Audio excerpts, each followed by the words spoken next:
So we're going to talk prompt, fine-tuning, instruction tuning, back on track. Community breakout discussions are going to happen betwixt and after the introductory talk.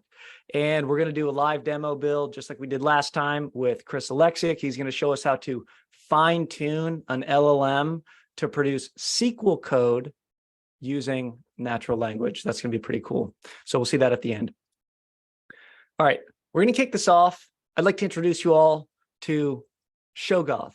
Shoggoth? This is a fictional monster, and it's one that you should know about. And this is the original entry where everybody was introduced to Shoggoth in the 20s and in the early 30s. This idea is this terrible, indescribable thing that's vast and crazy and almost incomprehensible. Why are we meeting Shoggoth today? Well, because this has become a favorite of LLM practitioners all over the world, and there's really something to it, and it really does help to visualize what's going on when we think of Shoggoth. Over here on the left, we've got a representation of the unsupervised pre-training, that's Shoggoth, that takes place. This is the suck the internet in the vacuum and train the model. And then the supervised fine-tuning that goes on top, and of course the cherry of reinforcement learning with human feedback coming out of that beautiful human face that is supervised fine-tuning. Now, you might also say instruction tuning is putting this smiley face on Shoggoth. And indeed, I believe Elon tweeted about this a few months back, but these have been going around, and these are very helpful as we think about the difference between prompt engineering, fine-tuning, and instruction tuning. Okay. Another great way of thinking about this is that the model itself is perhaps not Shoggoth, but we are. It starts to get pretty meta and philosophical in this LLM space, but we love hanging out here, and we want you to as well. This is a great it's a great stable diffusion, I believe, powered image from Pratik on Twitter. And this really is what we're doing when we're doing prompt engineering. We are wrangling, or we are exploring Shoggoth. All right, that's what we're doing. Okay. With that context, let's review this idea of latent space. Now, you can get into encoder, decoder, and you can talk about which GPT is an encoder and which one has a decoder and which one doesn't have an encoder. And you can get into all of this variational autoencoder versus regular autoencoder stuff. Forget all of that for the purposes of this diagram. The purpose of this diagram is to give you the idea that that latent space is what is existing somewhere in the middle of your neural network once it's trained. This is a great example of how we can investigate latent space around an image. Let's say you're interpolating between one image and another image. This is from Francois Cholet. He created Keras. You probably heard of it. This is a pretty cool example, and it almost has this, dreamlike quality as we're sort of investigating latent spaces around images. Very powerful. Here's another example right here. So, this idea of wrangling Shoggoth and figuring out how to leverage these latent spaces, this is sort of fundamental to what we're doing in LLMs. It's just much easier to view in an image than it is in word embeddings. So as we sort of think about the latent space, we think about Shoggoth, we can now think about prompt engineering and some best practices. So taking it back down to earth for a second, this is basically the idea of efficiently being able to leverage prompts to use language models. And, this is straight out of a great prompt guide that we'll share in the chat with you, promptingguide.ai. And additionally, it's really important to understand, we've noticed a lot of people are asking these questions, what is zero shot versus few shot? This is really, really important stuff. And so we're going to sort of break it down from first principles here. Zero shot is when we're talking about 0 examples provided. Few shot is maybe 1, maybe a few, maybe several examples provided. So in zero shot prompting, this is the classic one, right? Classify the text into neutral, negative, or positive. So that would be our instruction. We always want to give it an instruction when we're prompting. Our actual input might be, hey, I think this community session is okay. Maybe it's pretty good. I don't know. Maybe it's not that great, but that's our input. And then the completion indicator, because these are completion machines we're dealing with, that's going to be our sentiment colon. So we could put all this in, and, if we put it into GPT-4, we put it into Bing, we're probably going to get neutral, right? Now, the FewShot prompting example, the one from the classic paper that sort of described this, is it essentially adds this idea of an example to our instruction input completion indicator framework. And this FewShot example is great, really like it, because it's inventing words. A what poo is a small furry animal. An example of a sentence that uses the word what poo is, and then to do a fardoddle means to jump up and down really fast. An example of a sentence that uses the word fardoddle is. So definitely play with this a little bit if you haven't yet. Inventing words is something obviously LLMs are very good at. And this is an example of just a one-shot prompting, but you could also give it a number of examples and, it'd still be called few-shot prompting. All right. Now, as we continue into the prompting space, we want to next come to this idea of chain of thought prompting. This, again, is from the classic paper describing chain of thought prompting. And the sources are all in the slides. We will share the slides after the event with everybody. And the standard prompt might give you an example, right? We're providing an example, a few-shot prompt of a word problem and then an answer. And then it might prompt again, and you try to get an answer. But a lot of times the answer has been wrong over the past few years with some of these large language models. But if you provide it then with sort of a chain of thinking, reasoning, step-by-step reasoning, it will often do much better.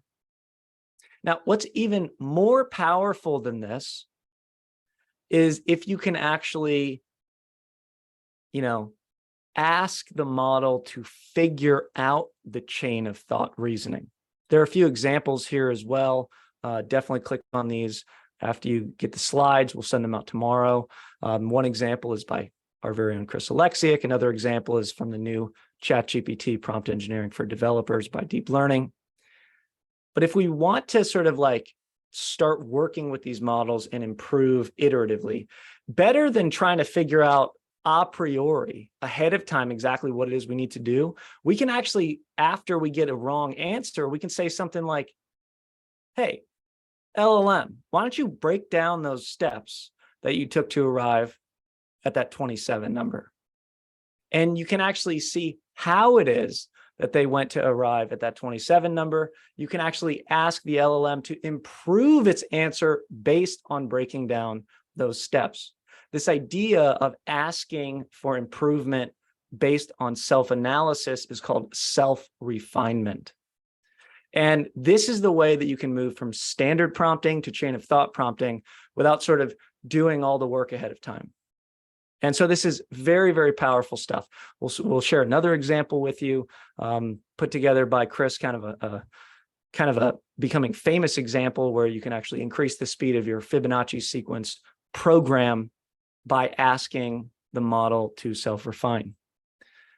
Now, perhaps most intriguing is that for web-enabled LLMs, that means Web Chat GPT, that means Bing, you can actually ask it to reference some guides and improve the prompts itself. So let me show you a really cool example, sticking with our Shoggoth idea and latent space idea here. I went to Midjourney and I said a 3D visualization of latent space. And I got to be honest with you, this was pretty good. This was by far the best one of the 4 it gave me. And this was pretty epic. I mean, this is kind of where we are when we're inside these models poking and prodding around. And there's lots of little spaces that we're not quite sure how to navigate. And maybe we might go investigate, but maybe we're drawn to a different space. But the idea here in this example is to use tools that are available to us for free, use free resources online that we might go read ourselves, like the Ultimate Midjourney Prompt Guide, great resource, by the way. And we might leverage something like Bing, and we might tell it to read the Ultimate Midjourney Prompt Guide, and then to suggest a few ways to improve the following Midjourney image prompt. And of course, it'll give us a little nice description here. It'll tell us to use long-tail descriptions, lots of adjectives, an artist or a style, even cheat codes. And there's a lot of interesting things that come out of just a very simple reference. So we're doing the web search, we're doing the reading, we're ingesting that, and then we're providing a generative response here with Bing. This is very, and Bing, of course, is always using GPT-4 when it's in creative mode, as it is here. So this is really a state-of-the-art tool that we're using. And so I get 3 ways to improve the prompt. A 3D visualization that looks like a 32-bit isometric video game. That's this one right here. Pretty good. I like this one. This sort of gives that vibe of the darkness that you might go have to explore, and the little nooks and crannies of the space that you're not quite exactly sure how to navigate. Maybe you're not even small enough to get in there. Iteration 2, I also like, maybe a little bit less, but this idea of colorful and abstract with this duotone effect. It's a very powerful visual effect. But the one that really got me thinking, and honestly, I had a very hard time picking the best of the 4 here. It was between 3 of them because they all did such an awesome and intriguing job. And I think this might be the new way to think about latent space, is with the style of Salvador Dali. So you're sort of imagining this latent space and how you investigate it. This is just such a beautifully complex, rich image that gets you thinking in so many ways. And it's with such a simple prompt. You're sort of taking in all of the creativity of the artist and putting it into this latent space prompt is so perfect for the Salvador Dali thing. It just so happens that that's what was recommended by the AI program after it read the Midjourney guide. But I love this image for thinking about latent space and how hard it is to navigate. So I would definitely call this an improvement. Definitely call this an improvement. Okay, again, back down to earth. The number 1 rule in prompting is instruction. That's it. You have to instruct the LLM exactly what it is you want. You have to be clear. You have to be specific. You even have to give it specific, itemized tasks to complete in a row. That's the number 1 most important thing. When we think about the key elements, instruction is number 1. Context is number 2. So this is instructing the LLM to behave as a sales leader, chief executive officer, marketing consultant, a famous English author, a 10x programmer. We're instructing the LLM to refine its outputs based on its context, its role. Even its mood, its voice, its tone, who we want it to act like. Do we want it to act like our favorite superhero or our favorite celebrity.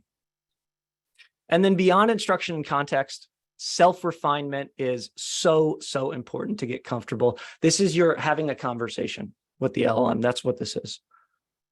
From that self-refinement, if you didn't know it a priori, you can develop that FewShot example. You can develop that chain of thought prompting within the FewShot examples, and you can ask for specific outputs. Now, what we'd like to do is we'd like to, with this idea of prompt engineering, is poking, prodding, Shoggoth. It's exploring the latent spaces. It's trying to figure out, what can I do with this thing? Can I put makeup on this LLM to get it to do what I want? How hard is that? How advanced are the prompts I need to create? We want you to meet some of your fellow community members today. And we're going to do our best to get breakout rooms that are worthwhile. 8-minute breakout rooms. Got 166 people. We're going to make sure everybody goes to breakout rooms. So it's going to be really helpful if you click, yes, I'm in. And if you really don't want to go to breakout rooms, then just come back in about 10 minutes. But what we'd like you to do is we'd like you to try out a few of these awesome ChatGPT prompts. We'd like you to, of course, meet one another. These are really cool. Act as, act as, act as. We're going to share this with you in the Zoom chat. Act as, act as. And just copy and paste these in to Bing. Why Bing? Well, because Bing has GPT-4 and it's free. If you have GPT-4 on ChatGPT Plus, go ahead and do that as well. But this is some really cool, powerful stuff to be able to leverage Bing. Make sure you're in creative mode, by the way. Oh, actually, I picked the one that it's not allowed to do, a plagiarism checker. Yeah, okay, so don't use plagiarism checker. Live demos. Okay, act as an advertiser just to show you that this does in fact work. And then we will kind of go to breakout rooms, try some of these in the awesome ChatGPT prompts repo, see what you can learn, think instruction, think context, think output. You're going to see all of those within each of these prompts. All right, 8 minutes, about 5 people, say hello to each other, and we'll be back and we'll talk about fine tuning. All right, let's get it. In 2, 1. And we're back. I hope that everybody got a chance to meet a couple cool new people, got a chance to play with a few cool prompts, got a chance to think about instruction versus roles. We're going to keep this community session moving right along today. So again, thank you for joining us. We do want to cover fine tuning and get you that demo at the end. We will have a short discussion following our next breakout session. So on to fine tuning. Lot we're covering today. This idea of unsupervised pre-training, the Shoggoth, this is the completion of the sentence. This is the completion of the input. This is predicting the next word, fundamentally. What this is not good at is following instructions. Okay, and again, we can think about the scale of what's actually happening. It's the whole internet of data coming in. Like, this is crazy. So what exactly are we supposed to do to make this thing more manageable, right? And enter the next steps. What we're left with putting the face on this thing. We're left with supervised fine tuning. And this is sort of where we enter the fine tuning discussion. Of course, pre-trained models and pre-trained embeddings are more than a decade old. We've been using them for a long time in NLP, but this idea of supervised fine-tuning of LLMs in particular is really some of that secret sauce that has allowed us to really dial in these things to be really useful. And the sort of way to think about both supervised fine-tuning and RLHF is that these are sort of allowing us to really dial in the use case for our giant Shoggoth, for our LLM, beyond what we can do with just prompting. Sometimes that's because of the context window. Sometimes it's because it's simply too hard to get into those latent spaces without doing some fine tuning. Now, when we think about fine tuning, there's a lot of ways to think about it in machine learning. But when we think about fine tuning with LLMs in particular, we want to be thinking about the input output schema of our LLM. We want to be thinking about what are we putting in? What do we expect to come out? We want to be thinking about what will our user be putting in? What will we expect to come out for them? This is the application side. This is the AI product side. This is the generative AI startup side. And so the easiest way to think about this input-output schema is that we're essentially prompting and fine-tuning to find our way to success. We might prompt to do things cheaply and quickly by giving it a couple of examples. Instead of 0 shot, let's give it 1 example. Let's give it 2 examples. Let's give it 5 or 10 examples. Now, if we run out of context window that we can keep providing examples, that's a really obvious case where now we should move what we were doing in prompting, the input and output examples, we should move that into the fine-tuning space rather than in the prompting window space. And so, a lot of times you're running up into this fundamental limit of how many things you can put in a single prompt. This is why a lot of the new things you see coming out, it's like bigger context window, bigger limit on words you can put in. And so another way to sort of, if we reverse our thinking on this, if the examples are sort of in the prompt versus within the model and having been fine-tuned, we're sort of seeding the prompt by the examples that are fine-tuned. We're sort of moving that prompt engineering, the examples in the prompting, into the training process. Okay, so again, this helps us figure out how the user is going to interact. It helps us figure out that input-output schema. It helps us sort of fine-tune, you might say, the structure of our model.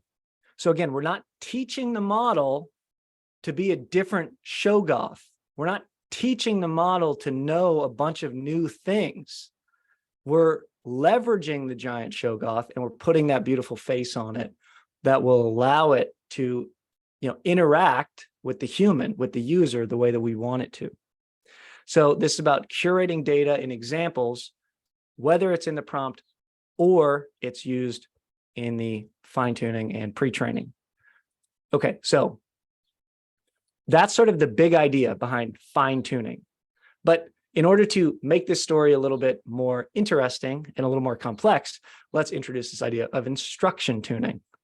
Remember, the number one most important thing to know in prompt engineering is instruction and how to give it proper instructions. This is where instruction tuning meets fine-tuning, because what the unsupervised pre-training with the Shoggoth is not good at is following instructions. So we have to make it better at following our instructions, because otherwise, how are we going to get out what we want based on what we put in? The number one rule in prompting is give good instructions. And so this is sort of the art of making everything better. And I'm here to tell you today that instruction tuning, it is fine tuning, okay? It is a type of fine tuning, all right? So that's a really important point, and you can really break it down for people if you tell them that. Couple of quotes I want to share with you. One from the OpenAI aligning language models to follow instructions, classic Instruct GPT paper that they announced on that blog. Instruct GPT is better at GPT than GPT-3 at following instructions. Okay, great. Starting to get a little bit down the rabbit hole with this word instructions. But what's really useful here is this idea of better at following user intentions, making them more truthful and less toxic using techniques from our alignment research. More truthful, less toxic. Okay, so if you took the ChatGPT for Developers course from Deep Learning, you saw the example, what is the capital of Paris? That won't always produce great results on a non-instruct tuned model. If you want just a simple boom, here's the answer example, you might need to do some instruct tuning, but there's a lot more to instruct tuning than just that. Databricks recently released DALL-E 15K and DALL-E 2.0, and that contains 15,000 high-quality human-generated prompt response pairs. This data set is really useful and can help us in our thinking. They actually moved it over to Hugging Face. And if we sort of think about, actually, I think what's even more useful than the data set itself is the DALL-E 15K article that they released, because you can kind of see a few examples here at the bottom. This is an example of an open question and answer that a human generated. How do I build a campfire? This is an example of brainstorming. Instead of making a peanut butter and jelly, what else could I put on my peanut butter sandwich? This is a human-generated instruction response. So what you'll see, or summarizing inputs,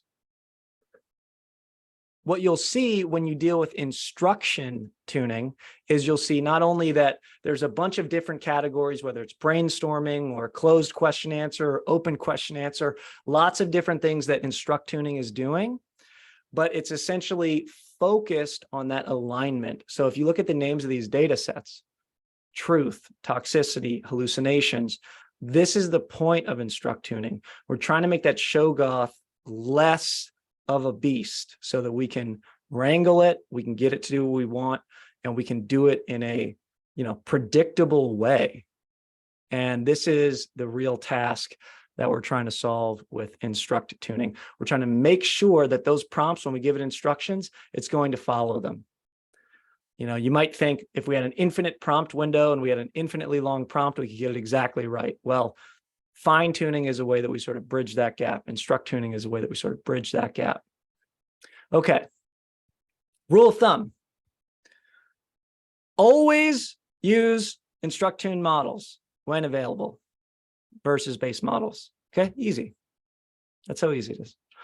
You'd be hard pressed to think of applications that require a base model over an instruct tune model. So just pick up the instruct tune one. It's going to be better for humans. It's probably going to be better for your application. And there are more and more instruct tune applications, more and more instruct tune LLMs, more and more instruct tune data sets coming online, just like DALL-E 15K, that you can use even in your commercially viable generative AI application. Okay, so what we're going to do is we're going to do a quick 10-minute breakout, and we're going to let you meet a couple more different people. We're going to do 10 per room this time, and we're going to ask you to discuss the difference of when should you use prompt engineering versus fine-tuning versus instruct tuning. Remember, you are all going to be the experts in the next room that you're in discussing these things. So try to come away from this discussion with other people that are trying to learn this stuff at the leading edge with some way of describing this to your coworkers, to your bosses, to your family members, to others in your life that are definitely not this close to generative AI and what the heck's going on with ChatGPT. So when should you use prompt engineering versus fine-tuning versus instruction tuning? Let's have a discussion. When you come back, we'd love to hear what you have to say about it in the chat, because we are going to get right into demo today. But I hope you enjoy meeting these new folks. Hope you enjoy the discussion. See you back in 10 minutes. Thanks, everybody. Just like 10 minutes. 10 minutes And we're back, everyone. We're back. 10 where are minutes. I'm sure that went quickly. Hope you had some good discussions with everybody. Would love to get everybody's thoughts on a quick poll. Which do you find harder to explain? Now that you've given it a shot, would love to see what you think and what you took away from the group. But we are going to get right into our final topic of the day. We're just going to keep the action going, one thing after another. And this week's build is not instruct tuning of Lit Llama. It is SQL from natural language. That's how we're doing it today. And what we're going to do is we're going to use Open Llama, and we're going to use the Wiki SQL data set. When we use Open Llama, we're also going to use the low rank adaptation of large language models, or LoRa. This is a very famous technique to decrease the amount of compute you need to get it done. Chris, let's see how you made this. Could I ask a quick question if I'm not still in the show? And that is, we all in our little group, we had one and the same question. What is the difference between embedding and the other two approaches? Maybe you could summarize it for us. I think that what we want to do is we want to keep to the schedule today. Okay. I'd love to encourage that as a future community session. We are going to be sending out a feedback form for everybody tomorrow. We'd be happy to do a deep dive on embeddings in a future community session, but we'd love to, just make sure Chris has enough time to go over this demo. As you start, Chris, if you want to address the quick question, you feel more than free to do so on embeddings. Sharing the poll.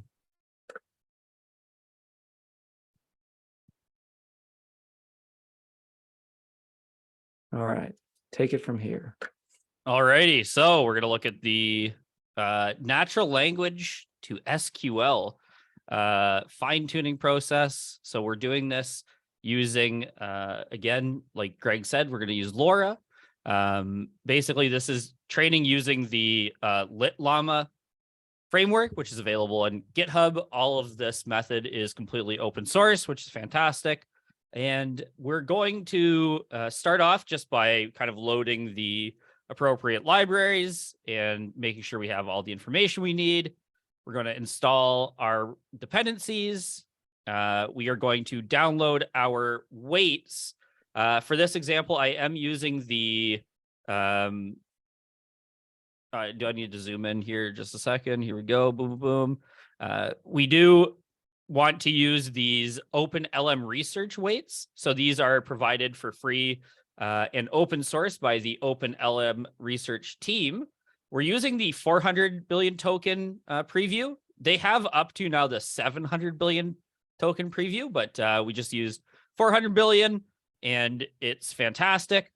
Once we have those checkpoints, we just need to convert them into the appropriate format for LitLlama.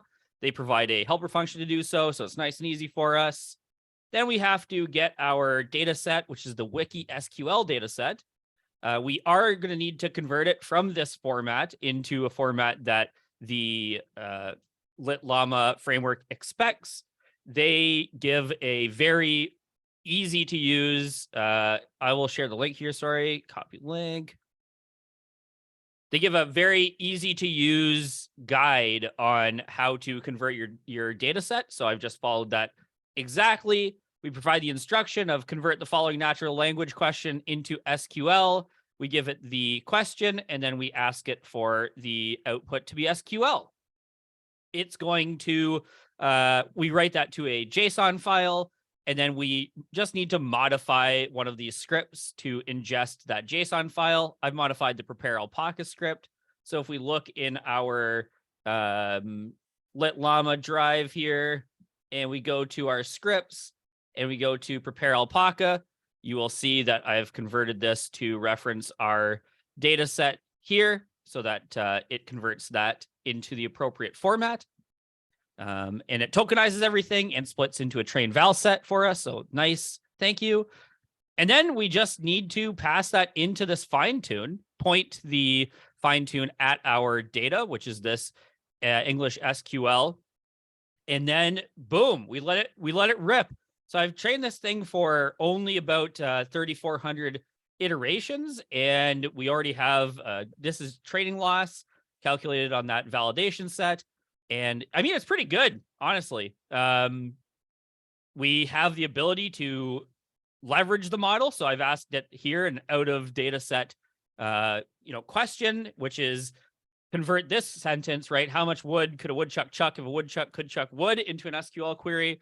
And we get select count woodchuck from table where woodchuck chucks equal woodchuck, which is definitely close, considering the fact that this is only about 1/10 of the way through training. I'm actually pretty happy with that. And then an easier one, or a more maybe classic question, convert the following natural language question to SQL. And then we have how many students are between the ages of 10 and 30. And we get the mostly correct output of select count student from table where age less than 40 and age greater than 10.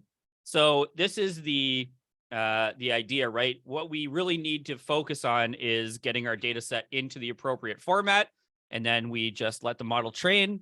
And yeah, this is the benefit to this process, of course, is that you'll see if you ask this same kind of question of ChatGPT or, GPT-4 or whatever, you're going to get a lot of like extra.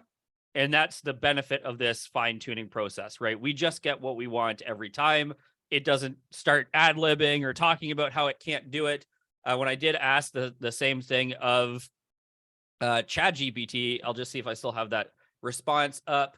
I do. So I'm going to go ahead and share that screen real quick. Sorry, 1 second. Here we go. Boom. So hopefully you can see my ChatGPT window, right? When I asked it to do this, I mean, we get like this thing. It's like, this is a famous tongue twister, does not represent a clear database query scenario. So while this is something that we could do using prompt engineering to get us down to a better idea, with the fine-tuned model, we just don't have to worry about it. We get the output that we're looking for right away. Awesome. Woodchuck ability. Love that. It looks like we are blowing up in the chat with questions, which we absolutely love, because that is really going to allow us to dial in with the next few community sessions after the one we have planned third is. And to me, it seems like maybe even an open Q&A is going to make sense before too long. We do have an upcoming event next week with deep learning where we're going to go into more depth on instruction tuning. And, we encourage all of you to reach out to others that you've met in this community session to discuss some of these topics with them. Just please know, nobody is a true perfect expert at any of this stuff. Everybody's working together to figure it out. So that's why we're here, is to come together to continue to try to work with each other, learn from each other, and figure it out together. So we're going to keep it tight on time. We want to be respectful of everybody's schedule, and we want to make sure everybody's getting as much value as possible from these. Join us next week, where we're going to talk about indexing and chaining. The tools that you might see are LangChain, Llama Index, Haystack. We're going to talk about the basics of how those things work. And we're going to see a quick demo from Chris at the end, per usual. Tomorrow, you will receive a follow-up email with slides, with recording, and with a feedback form where you can suggest future community sessions. You can ask any questions that went unanswered, and you can give us some great information about how we can improve these sessions in the future. So thank you so much again for joining us. We'd love to have you again next week. And really, thanks from all of us here at Fourth Brain for helping us grow this community. We'll see you next Wednesday. Cheers, everybody. Great session. Thank you. Thank you so much.